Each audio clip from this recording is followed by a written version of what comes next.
Sidang Jumat yang dimuliakan, sila dengar dan ikuti khutbah yang akan disampaikan oleh imam, dan janganlah bercakap-cakap bila khutbah disampaikan, kerana ia dilarang oleh Rasulullah sallallahu alaihi wasallam.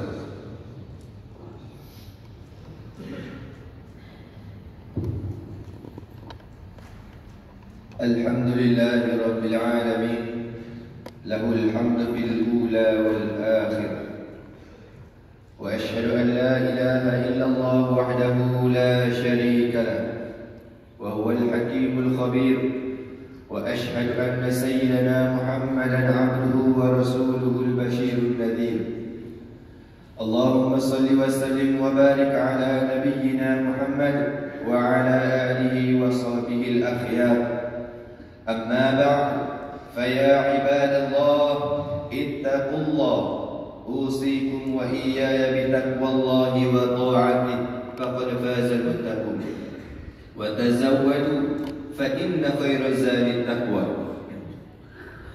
Ikhwani al-muslimin rahimakumullah, saya mengajak diri dan saudara sekalian supaya kita bersama-sama meningkatkan amalan kebaikan dan ketakwaan kepada Allah Subhanahu wa taala dengan melakukan segala suruhannya dan meninggalkan segala bentuk larangannya. Jadikanlah diri kita insan yang benar-benar tunduk dan patuh kepada suruhan Allah Subhanahu wa taala dan mengikuti sunnah dan tata cara kehidupan baginda Nabi sallallahu alaihi wasallam. Tajuk khutbah pada hari ini ialah mengingati kematian. Muslimin yang dirahmati Allah sekalian, sesungguhnya kehidupan di dunia ini hanyalah bersifat sementara yang tidak akan kekal selama-lamanya. Setiap yang hidup pasti akan mati.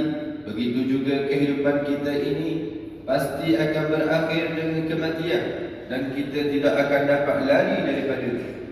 Firman Allah Subhanahu wa taala dalam surah Al-Jumu'ah ayat yang ke-8, قل إن الموت الذي تفرون منه فإنه ملاقيكم ثم تردون إلى عالم الغيب والشهادة فينبئكم بما كنتم تعملون.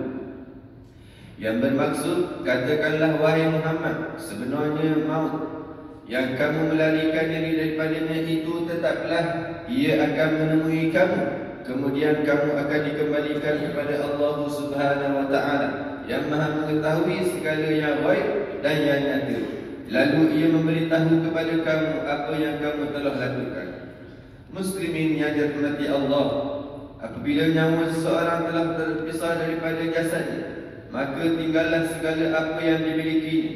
Tiada anak isteri yang menemaninya lagi, tiada ibu bapa dan ahli keluarga yang mendampinginya lagi, dan tiada harta benda untuk dinikmatinya lagi. Jasad yang terbujur kaku akan diurus dan dihantar ke tanah perkuburan untuk dikubumikan. Pada saat itu berpindahlah ia ke alam kubur atau alam barzakh. Tiada apa yang dibawanya sebagai bekal kecuali ibadat dan amal jariah semasa hayatnya di dunia, serta doa daripada anak-anak yang saleh. Sabda Rasulullah sallallahu alaihi wasallam, "Idza mata al-insan inqata'a anhu 'amaluhu illa min thalath, illa min sadaqatin jariyah aw 'ilmin yuntafa'u bih aw waladin salihin yad'u lahu." Maksudnya, apabila telah mati seseorang itu akan terputuslah segala amalannya kecuali 3 perkara, iaitu sadaqatun jariyah, ilmu yang memberi manfaat dengannya, dan anak yang soleh yang mendoakan. Muslimin yang berbahagia, mengingati mati itu mempunyai banyak kelebihan dan hikmah. Antaranya ialah menjadi peringatan kepada kita supaya tidak terus leka dengan keasyikan hidup di dunia ini. Dengan mengingati mati juga mendidik jiwa kita untuk menjadi orang yang senantiasa merendah diri, tidak lupa diri dan sombong. Mengingati mati juga menjadikan kita supaya bijak merancang kehidupan yang sementara ini dengan baik sebelum ajal tiba. Namun bagaimana pula halnya orang yang tidak ingat kepada mati? Selalunya orang yang tidak ingat kepada mati akan mudah lalai dan leka dari mempersiapkan diri untuk menghadap Allah Subhanahu wa Ta'ala, sehingga ada di antara mereka tidak bersungguh-sungguh melaksanakan perintah Allah Subhanahu wa Ta'ala, malahan ada pula yang berani melanggar perintah Allah Subhanahu wa Ta'ala dengan sengaja. Mereka menyangka bahawa masa itu masih panjang, padahal sebenarnya amat singkat. Mereka menyangka masih sempat untuk bertaubat dan berbuat amal ibadat kemudian hari nanti, padahal belum tentu umurnya panjang. Sedarlah betapa orang yang tidak ingat kepada mati senantiasa berada dalam kerugian yang amat sangat. Bertaubat dan beribadatlah dengan segera. Jangan ditangguh-tangguh kerana kita tidak tahu bila ajal akan tiba. Mungkin esok atau lusa. Hanya Allah Subhanahu wa Ta'ala sahajalah yang maha mengetahui lagi maha berkuasa. Muslimin yang dimuliakan Allah, tidak dapat dinafikan ajal itu kadang-kadang datang secara tiba-tiba tanpa ada tanda-tanda bahawa maut akan tiba. Kadang-kala ia menimpa orang yang sihat dan cergas, dan ada juga dari kalangan orang yang masih muda usianya. Walau bagaimanapun terdapat beberapa tanda-tanda untuk mengingatkan manusia daripada lalai terhadap kehidupan di dunia ini, dan juga sebagai amaran atau pemberitahuan bahawa ajal sudah dekat. Dalam kitab At-Tadhkirah Al-Imam Al-Qurtubi menyebutkan bahawa terdapat sebuah hadis yang menceritakan bahawa sebahagian Nabi-Nabi pernah bertanya kepada malaikat maut, mengapa engkau tidak mengirim utusan supaya manusia takut kepadamu dan supaya mereka dapat bersiap-siap? Malaikat maut berkata, ya, demi Allah, aku mengirim beberapa tanda seperti penyakit, uban, umur tua, berkurangan pendengaran dan penglihatan.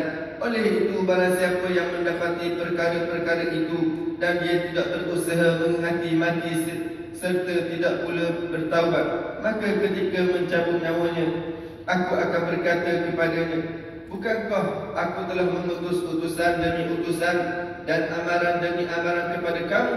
Dan adapun aku ini malaikat maut adalah utusan yang tidak ada utusan lain lagi selepas aku. Akulah juga pemberi amaran yang tidak ada pemberi amaran lain lagi selepas aku. Setiap hari yang padanya terbit dan terbenam matahari, malaikat maut berteriak, wahai orang-orang yang berusia 40 tahun, inilah waktunya menyiapkan bekal selagi ingatan kamu masih terang dan tenaga kamu masih kuat. Wahai orang-orang yang sudah berumur 50 tahun, sudah dekat masa memetik hasil dan menuai. Wahai orang-orang yang sudah berumur 60 tahun, maka kamu lupa akan seksa dan lalai daripada memberikan jawapan. Nanti tidak ada yang akan menolong kamu. Muslimin yang dirahmati Allah, sesungguhnya agama Islam menggalakkan umatnya senantiasa mengingati mati supaya kesempatan hidup ini dapat dimanfaatkan dengan sebaik-baiknya. Kerana apabila ajal tiba, kita tidak akan berpeluang lagi untuk berbuat apa-apa kecuali penyesalan yang sudah tidak berguna lagi. Memang tidak dinafikan bahawa manusia itu mudah lalai dan lupa jika tidak selalu diperingatkan. Oleh itu, hendaklah kita saling mengingati bagi memanfaatkan peluang yang ada untuk beramal ibadat dan berbuat kebajikan. Akhirnya marilah sama-sama kita berusaha dan berdoa semoga mendapat husnul khatimah, iaitu mati dalam keadaan yang baik, dan semoga kehidupan kita di alam barzakh dan di akhirat nanti akan mendapat keampunan dan keredaan serta rahmat daripada Allah Subhanahu wa Ta'ala. Amin ya rabbal alamin. A'udzu billahi minasyaitonir rajim. Alhaakumut takatsur hatta zurtumul maqabir. كلا سوف تعلمون ثم كلا سوف تعلمون كلا لو تعلمون علم اليقين لترون الجحيم ثم لترونها عين اليقين ثم لتسألن يومئذ عن النعيم. Yang bermaksud, kamu telah dilalaikan daripada mengerjakan amal bakti oleh perbuatan berlumba-lumba untuk mendapat dengan sebanyak-banyaknya harta benda, anak pinak pangkat dan pengaruh, sehingga kamu masuk kubur. Jangan sekali-kali bersikap demikian. Kamu akan mengetahui kelak akibatnya yang buruk semasa hendak mati. Sekali lagi diingatkan, jangan sekali-kali kamu bersikap demikian. Kamu akan mengetahui kelak akibatnya yang buruk pada hari kiamat nanti. demi sesungguhnya kalaulah kamu mengetahuinya apa yang kamu akan hadapi dengan pengetahuan yang yakin, tentulah kamu akan mengerjakan perkara-perkara yang menjadi bekalan kamu untuk hari akhirat. Ingatlah demi sesungguhnya kamu akan melihat neraka yang marak menjulang. Selepas itu demi sesungguhnya kamu wahai orang-orang yang derhaka akan melihatnya dengan penglihatan yang yakin semasa kamu dilemparkan ke dalamnya. Selain dari itu, sesungguhnya kamu akan ditanya pada hari itu tentang segala nikmat yang kamu telah menikmatinya. Barakallahu li wa lakum fil Qur'anil azim wa nafa'ani wa iyyakum bima fihi min al-ayati wa dhikril hakim wa taqabbalallahu minni wa minkum tilawatahu innahu huwas samiul alim. Aqulu qawli hadha wa astaghfirullaha al-azim li wa lakum wa li sa'iril muslimina wal muslimat wal mu'minina wal mu'minat fastaghfiruhu innahu huwal ghafurur rahim.